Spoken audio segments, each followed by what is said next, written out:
ए बच्चियां प्लीज आइए, सुनिए ध्यान से, सुनिए प्लीज आइए। डिविएशन पे बात कर रहे हैं, प्रिज्म की स्टडी कर रहे हैं। ये इंपॉर्टेंट आता है बिहार बोर्ड में, याद रखिएगा, ठीक है। ऐसा सिर्फ बिहार बोर्ड ओरिएंटेड करा रहे हैं और जेई का आपका नीट सॉरी सीबीएसई वाले, ठीक है। ऐसा तो मैंने क्या बोला, देखा अपने पास क्या होता है प्रिज्म से जो डिविएशन, दो डिविएशन अपने पास आता है प्रिज्म से। एक तो आएगा अपने को कि टोटल डिविएशन कितना होगा वो निकालना, लल्ला वाला अपने पास, ठीक है। और जो दूसरा अपने पास है वो आएगा, क्या नाम उसका, कि अपने रिलेशन आता है कि रिलेटिव रिफ्रैक्टिव इंडेक्स और डेल्टा मीन के बीच का रिलेशन, सब कुछ देखेंगे, प्यार से देखेंगे, सुनना ध्यान से आ जाए। पहले आपको बता दूं कि डिविएशन का मतलब क्या होता है। आप जानते हैं भाई साहब, इनिशियल डायरेक्शन ऑफ लाइट और फाइनल डायरेक्शन ऑफ लाइट के बीच का जो एंगल अपने पास होता है उसी को क्या बोलते हैं, अपने को डिविएशन बोलते हैं, राइट। ऐसा जब एक बार रिफ्लेक्शन अपने पास होगा तो डिविएशन की वैल्यू π-2i होगी। बच्चों प्लीज, जब एक बार रिफ्लेक्शन अपने पास होगा तो डिविएशन होगा π-2i। बात समझ में आ रही है। अगर रिफ्रैक्शन अपने पास हो रहा है तो वहां पे डिविएशन अपने पास है मॉडुलस ऑफ i-r निकाल दो, चाहे r-i कर लो, उससे कोई फर्क नहीं पड़ता। वो डिपेंड करता है कि रेयर से डेंसर या डेंसर से रेयर में जा रहा है, इस बात पे डिपेंड करता है, ठीक है। बात समझ आ रही। तो ये दो डिविएशन तो हमने देख रखे हैं। आज जो डिविएशन अपने पास देखना है वो किसका देखना अपने पास, सुनिए ध्यान से, डिविएशन थ्रू प्रिज्म। टॉपिक का नाम है, आपसे आएगा भाई साहब कि जो प्रिज्म से डिविएशन होता है उसको निकालना है। तो सुनिए ध्यान से, डिविएशन प्रिज्म याद रखना, ठीक है। चलो आजा भाई साहब, ये प्रिज्म आपके पास है, ये दो प्लेन सरफेस है जो इंक्लाइन करके रखा गया, कितने एंगल पे, ए एंगल पे। तो ए जो अपने पास है बेटा याद रखिएगा, इसको बोलते हैं एंगल ऑफ प्रिज्म बोलते हैं। क्या बोलते हैं इसको बेटा, एंगल ऑफ प्रिज्म बोलते हैं, राइट। ऐसा अब आजा ध्यान से देखना कि ए इस तरह से अपने पास है, यहां पे एक हमने नॉर्मल ले लिया, एक लाइट रेज इस तरह से आ रही थी, ऐसा, ठीक है। ये लाइट रेज इस तरह से आ रही थी, इसको जाना तो इधर था, देखो इसको किधर जाना था। अगर ये प्रिज्म नहीं होता तो ये प्यार से इधर जाता है ना भाई। तो प्रिज्म के कारण क्या होता है बेटा, आपको पता है कि यहाँ पे डिविएशन होगा, तो डिविएशन होकर के लाइट अपना इधर की तरफ चली जाती है। ऐसा हमने माना ऐसा डिविएशन हो रहा है, कुछ ज्यादा तो नहीं मान लिया, चल ठीक है। ऐसा तो ये आपके पास ऐसा डिविएशन, ये आपका एंगल ऑफ इंसिडेंस है। ये कौन सा एंगल अपने पास है, ये हमारा एंगल ऑफ इंसिडेंस है। और जो ये वाला एंगल अपने पास है वो एंगल ऑफ रिफ्रैक्शन है, इसको हम R1 से कह रहे हैं। ध्यान से देखिएगा, ये अपने पास है R1, राइट। ऐसा अब लाइट यहां गई तो यहां जो नॉर्मल अपने पास होगा बेटा, क्या इस लाइट को इधर जाना था, क्या इस लाइट को इधर जाना था ऐसा, बट ये अपने पास क्या है, इसका जो रिफ्रैक्टिव इंडेक्स अपने पास है प्रिज्म का, उसको हमने एनपी से दिखा दिया। सराउंडिंग का जो रिफ्रैक्टिव इंडेक्स है वो लगभग 1 के बराबर होता है। जनरली कैसे होते हैं, एयर। अगर कुछ आपको मीडियम दे दे तो घबराना नहीं है, उससे लड़ जाना है, कोई बात नहीं। चलो आ जाओ। तो यहाँ का जो सराउंडिंग का रिफ्रैक्टिव इंडेक्स अपने पास है 1। आपको आएगा रिलेशन डेवलप, मतलब आपको डिफाइन करने के लिए, तो आप हमेशा सराउंडिंग का 1 मान के चलेंगे। जब तक वो देगा नहीं कुछ और, तब तक तुम मानोगे नहीं। इसको पानी में नहीं डाला हूं, इसको सिंपली डिराइव कर रहा हूं। रिजल्ट राइट एयर के लिए अपने पास है, इधर अपने पास एयर है, तो क्या यहाँ का रिफ्रैक्टिव इंडेक्स अपने पास 1 के बराबर, प्रिज्म का रिफ्रैक्टिव इंडेक्स एनपी के बराबर। चलो आजा बेटा। तो क्या यहाँ पे अपने पास कुछ ऐसा हो रहा है, ये एंगल ऑफ ऐसा है यहाँ पे, इसको जाना तो इधर था, बट इसका जो अपने पास रिफ्रैक्टिव इंडेक्स ज्यादा है और सराउंडिंग का अपने पास क्या बेटा कम है, तो ये क्या करेगा, इधर की तरफ चला जाएगा। क्या ऐसा जाएगा बेटा। अब तुम बताओ, अगर ये प्रिज्म को मैं नीचे करके हटा दूं तो क्या लाइट ऐसे जाएगी, जैसे ऐसे करके लगा दूं तो लाइट ऐसे आएगी, बोलना। तो भाई साहब क्या ये जो टोटल डिविएशन अपने पास हुआ, initial direction of light, final direction of light, ये जो टोटल डिविएशन अपने पास हुआ उसी को निकालना है। बात समझ में आ रही है, सुन बात को। ये जो एंगल अपने पास होता है, हमेशा एंगल नॉर्मल से मेजर करते हैं, आपको पता है ये नॉर्मल है, क्या ये आपका नॉर्मल है सर। ये वाला जो एंगल अपने पास है जो बाहर की तरफ आ रहा है, इसको एंगल ऑफ इमर्जेंस बोलते हैं। क्या बोलते हैं इसको, एंगल ऑफ इमर्जेंस, याद रखिएगा, ठीक है। इसको एंगल ऑफ इमर्जेंस बोलते हैं। ये एंगल ऑफ इंसिडेंस अपने पास है, ये एंगल ऑफ रिफ्रैक्शन है। हालांकि यहाँ पे अपने पास इसको R2 से दिखाते हैं, हालांकि सेकंड रिफ्रैक्शन जो हो रहा है उसका एंगल ऑफ इंसिडेंस है ना भाई। बात समझ में आ रही। तो सीन कुछ ऐसा अपने पास है बेटा, ध्यान से देख। ये NS = 1 और NP अपने पास कुछ ऐसा सीन अपने पास है, ठीक है सर। हमें करना क्या है, हमें क्या करना है बेटा कि आपको रिलेशन डेवलप करना है। तो सबसे पहले देखो ध्यान से, कुछ इंपॉर्टेंट बात देखना ध्यान से। ये नॉर्मल है ना, ध्यान से देखना, ये नॉर्मल है, ये छोटा, अच्छा नॉर्मल मतलब क्या, टोटल एंगल 90 डिग्री, तो ये छोटा सा R1 है बेटा, तो ये बचा हुआ क्या अपने पास 90 - R1 है, क्या बोलो। क्या ये R2 है, तो ये बचा हुआ क्या नॉर्मल तो हमेशा 90 बनाता है ना, तो ये आपके पास है 90 - R2। क्या आपके पास ऐसा है।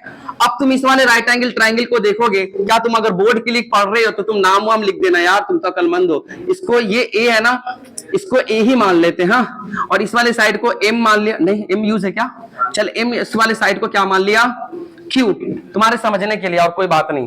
तो भाई साहब दो जगह पे रिफ्रैक्शन हो रहे, एक बार एम पर, एक बार कितने बच्चे क्यू पर। हमें क्या करना है, सबसे पहले ध्यान से देखो, मैं एक रिलेशन निकालना चाहूंगा ए R1 और R2 के बीच में, तो लिख सकते हैं फ्रॉम ट्राइंगल, फ्रॉम ट्राइंगल का नाम बताओ, AMQ ट्राइंगल से मैं ऐसा लिख सकता हूं बेटा कि A plus 90 minus R1 plus 90 minus R2 is equal to क्या 180 डिग्री, ऐसा होगा क्या? अगर ऐसा, क्योंकि क्लास 6 की बातें है ना ये, तो क्लास 6 की बातें से ऐसा पता चल रहा है, ये 90 मतलब 180, तो A इधर ध्यान से देखना, A plus 180 is equal to 180, इधर अपने पास होगा प्लस R1 प्लस R2। क्या मैं ऐसा करूंगा, एक बार ध्यान से देखो, 180 से 180 मर गया क्या, तो angle of prism is equal to R1 plus R2। क्या आपके पास एक रिलेशंस आ गए? अरे बोलो। अब ध्यान से देखना, अपने को करना है क्या बेटा कि एंगल ऑफ इंसिडेंस ये राइट है सब, ठीक है, और ये R1 है। क्या तुम एक बात बताओ प्लीज, आइए सुनिए ध्यान से, हमें करना है क्या है कि आपको डिविएशन बताना है कि कितना डिविएशन हुआ। तो क्या डिविएशन दो जगह पे हो रहा है, एक बार डिविएशन यहां हो रहा है, एक बार डिविएशन यहां हो रहा है। क्या मुझे दो जगह पे डिविएशन बताना है? समझ में बात आ रही है? एक बार डिविएशन यहां हो रहा है, एक बार तो कोई बात नहीं, तो पढ़े लिखे, नेट डिविएशन का निकालना आता है ना भाई। तो अब मैं जानता हूं कि टोटल डिविएशन जो अपने पास होगा बेटा, वो टोटल डिविएशन, एक मिनट ऐसा अच्छा नहीं लगेगा, पहले 1 बाय 1 निकाल लेते हैं, ठीक है। आइए, deviation at surface first, deviation at surface first, पहला सरफेस पे जो डिविएशन हो रहा है। अब फर्स्ट सरफेस कौन सा है बेटा, इसको बोल देते हैं फर्स्ट सरफेस। ध्यान से देख, इसको क्या बोल देते हैं बेटा, सेकंड सरफेस। सुनो ध्यान से, बात नहीं करो, ये बार बार बोर्ड में आता है, आ सकता है आपके लाइफ में भी। तो आपको डिविएशन एट सरफेस फर्स्ट, पहले वाले सरफेस पे डिविएशन आपको निकालना है। तो पहला वाले सरफेस से डिविएशन हो रहा है, तो उसका नाम रख दिया delta 1 is equal to I minus R1। क्यों सर जी? देखो जी कितना अपने पास होगा, क्या डिविएशन तो यही है ना, देखो इनिशियल यहाँ पे डिविएशन अगर गौर से देखो तो क्या यही तो है डेल्टा 1। तो भाई साहब क्या ये टोटल एंगल, तो I में से R1 को घटा देंगे, क्या डिविएशन आ जाएगा क्या? तो मैं कह सकता हूं deviation is equal to I minus R1। क्या मैं ऐसा लिख सकता हूं? अरे बोलो। तो क्या पहला डिविएशन अपने पास आ गए, तो second deviation, deviation at surface 2, deviation at surface 2, ध्यान से देखिएगा, सरफेस 2 पे deviation, second deviation at surface second, yes sir, deviation at surface second, first के बाद सेकंड, राइट ऐसा। तो सेकंड सरफेस पे है ना भाई, सेकंड सरफेस पे जो डिविएशन अपने पास होगा उसको निकालेंगे, तो क्या दुनिया उसको डेल्टा 2 से दिखाएगी। और डेल्टा 2 ध्यान से देखना बेटा, क्या टोटल एंगल E अपने पास है, ठीक है, ये R2 है ना, कहां गए, नॉर्मल इधर जाना था, ये डिविएशन आपके पास ये डेल्टा 2 यही है ना, जाना तो इधर था भाई, सब चला गया इधर इतना। तो क्या मैं E में से R2 को घटा दूं क्या? ध्यान से देख अपने पास, ये आप क्या है, एंगल ऑफ इमरजेंस पूरा E, ये इधर गया, हाँ सही है। ये छोटा सा कितना होगा, ये R2 है के, एक बार ध्यान से देख, ये R2, तो ये भी कितना वर्टिकली अपोजिट एंगल है, ध्यान से देख, ये वाला ऐसा। तो मैं कह सकता हूं, डायरेक्ट तुम लगा सकते हो, deviation is equal to E minus R2। क्या ऐसा होगा? तो क्या दो जगह पे डिविएशन, हमने दोनों जगह का डिविएशन निकाल दिया। किसी को डाउट है फिर से पूछेगा, एक बार डिविएशन यहां निकाला तो अपने पास I माइनस R1, एक बार डिविएशन मतलब ये वाला एंगल, तो ये टोटल E के बराबर, E R2 के बराबर, तो ये भी R2 के बराबर, तो घटा देंगे तो क्या आपके पास ये डिविएशन आ जाएगा E माइनस R2। बोलना बाबा, ला करके रख दिया। अब हमें करना है क्या बेटा, नेट डिविएशन चाहिए। सुनो ध्यान से, आइए इधर करते हैं साइड में, इधर साइड में करते हैं, ध्यान से देखना। क्या आपको नेट डिविएशन चाहिए, तो नेट डिविएशन मतलब भाई साहब डेल्टा 1 प्लस कितना बच्चे, डेल्टा 2, डेल्टा 1 कितना बेटा, I माइनस R1 प्लस, आगे चलते हैं, क्या आपके पास है बेटा, E माइनस R2, ऐसा बोलना। अब यहां से देख, अपने पास है बेटा I plus E minus R1 minus R2। क्या मैं ऐसा माइनस कॉमन कर सकता हूं, ऐसा लिख सकता हूं क्या? तो जो नेट डिविएशन की वैल्यू अपने पास आ रही है, उसको प्यार से देखिएगा, जो नेट डिविएशन आ रही है, जो नेट डिविएशन की वैल्यू अपने पास आ रही है, I प्लस E माइनस, इसको पहचानते हैं सर जी, R1 प्लस R2 को मैं क्या बोलता हूं, A बोलता हूं। तो मैं यहां पे लिख सकता हूं A, इसका मतलब कि नेट डिविएशन का फॉर्मूला अपने पास आया, delta net is equal to क्या, ये R अंदर आ रहा ना। तो ये नेट डिविएशन की वैल्यू अपने पास आ रही है आई प्लस ई माइनस है। बात समझ में आ रही है? नहीं आया फिर से पूछे, एक बार फिर से बता रहे हैं जो बच्चे देख रहे हैं ऑनलाइन, वो भी सुन ध्यान से। भाई साहब दो जगह पे डिविएशन हो रहे, एक बार यहाँ पे डिविएशन, एक बार यहाँ पे डिविएशन, दो जगह पे हो रहे। एक बार एम पॉइंट पे, दूसरे बार क्यू पॉइंट पे। हमने पहले वाले को फर्स्ट सरफेस बोला, सेकंड वाले को सेकंड सरफेस। भाई साहब डिविएशन जो रिफ्रैक्शन के केस में होता है वो तो पढ़े हुए modulus of I minus R, मतलब आई माइनस आर। तो क्या यहाँ पे जो डिविएशन अपने पास होगा आई माइनस आर वन अपने पास होगा। कि छोटा सा जो डिविएशन है डेल्टा वन की वैल्यू कितना, आई माइनस आर वन। बात समझ में आ रही है? तो हमने पहला डिविएशन को लिखा I minus R one. Second deviation कहां पे होगा बेटा, यहाँ पे देखो। ये लाइट तो इससे जाना था ना, बट ये जा ऐसे नहीं रहे, डिवेट कर गया। कितना से, डेल्टा टू से।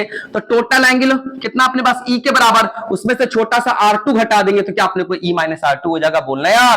तो ये आपके पास कुछ ऐसा आ रहा है ई माइनस आर टू। तो second deviation E minus R two आया। हमें तो नेट डिविएशन चाहिए था ना, पूरे प्रिज्म से दो बार डिविएशन, तो हमें नेट डिविएशन चाहिए था। तो नेट डिविएशन के लिए delta net is equal to delta one plus delta two. Delta one की वैल्यू को पुट करेंगे, डेल्टा टू की वैल्यू को पुट करेंगे, इस तरह से इसको रीअरेंज करेंगे। तो हम देख रहे हैं इधर R one plus R two आ रहा है। क्या मैं R one plus R two की जगह पे ए लिख सकता हूं इस वाले इक्वेशन से? तो यहां से क्या नेट डिविएशन की वैल्यू अपने पास आ गई? बोलो। बात समझ में आ रही है? अब देख इंपॉर्टेंट बात ये है भाई साहब कि जो नेट डिविएशन अपने पास है, मैं मेरे पास टाइम नहीं दिखाने का, मैंने शायद आपको कॉपी में कभी दिखाया होगा कि जो नेट डिविएशन अपने पास होता है वो फंक्शन होता है इंसिडेंट एंगल का। जो नेट डिविएशन अपने पास होता है वो किस बात पे डिपेंड करता है कि इंसिडेंट एंगल कितना है। फंक्शन ऑफ इंसिडेंट एंगल होता है, एंगल ऑफ इंसिडेंट, है ना भाई। एंगल ऑफ इंसिडेंस का क्या वो फंक्शन होता है। तो इस बात पे डिपेंड करता है कि एंगल ऑफ इंसिडेंस को अगर आप चेंज कर रहे हैं तो जो नेट डिविएशन की वैल्यू अपने पास है वो चेंज करेगी। तो वहां से हमने क्या किया था, एक ग्राफ बनाया था। उस ग्राफ को हमने देखा था बेटा